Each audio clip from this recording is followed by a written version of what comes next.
শুনলেন না ও কি বললো? গাড়িটা আড্ডা লাগাইছে, নাটটা খুঁজে পাইতেছে না। এমনি যাবো মাদারীপুরে, লেট হয়ে যাইতেছে ভাই। এলিয়া মাথা অনেক গরম। আপনি জান আমি আসতেছি। ঠিক আছে, থাকেন তাহলে আমি নামাজটা পড়ে আসি। এই এই লোকটা কে রে? গেরেদের কি লাগে?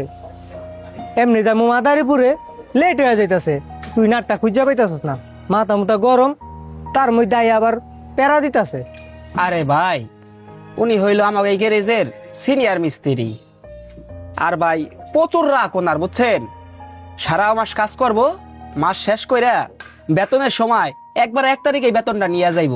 1 তারিখের জায়গায় যদি মহাজনে কয় 2 তারিখে বেতন দিন, তাইলে ফস করে উঠবো। শরীর ভরা খালি রাগ। আবার যখন বেতন নিব, তখন যদি মহাজনে কয় এই মাসে 500 টাকা কম নে, তখন আবার ফস করে উঠবো।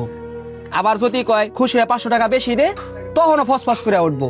কখনো বেশিও নেয় না, কখনো কমও নেয় না, একবারে সততা ভাই। আর যখন মসজিদ আজান দিয়ে দিব, 5 মিনিট পরেই ওই যে অজুখানা আছে, ওদিক থেকে অজু করে আইয়া মসজিদে চলে যাইব। যদি আপনি আর নামাজের সময় 50 লাখ টাকাও দিতে চান, আর যদি বলেন ভাই আমার এইটুকু কাজ করে দেন, তাইলেও করবো না ভাই। টাকার প্রতি এই লোকটার কখনো কোনো লোভ নাই। সব সময় আল্লাহর দিকে একটা ঝোঁক থাকে। মসজিদ আজান হওয়া মাত্রই চলে যায়, আবার সবার পরে নামাজ পড়া বের হয়।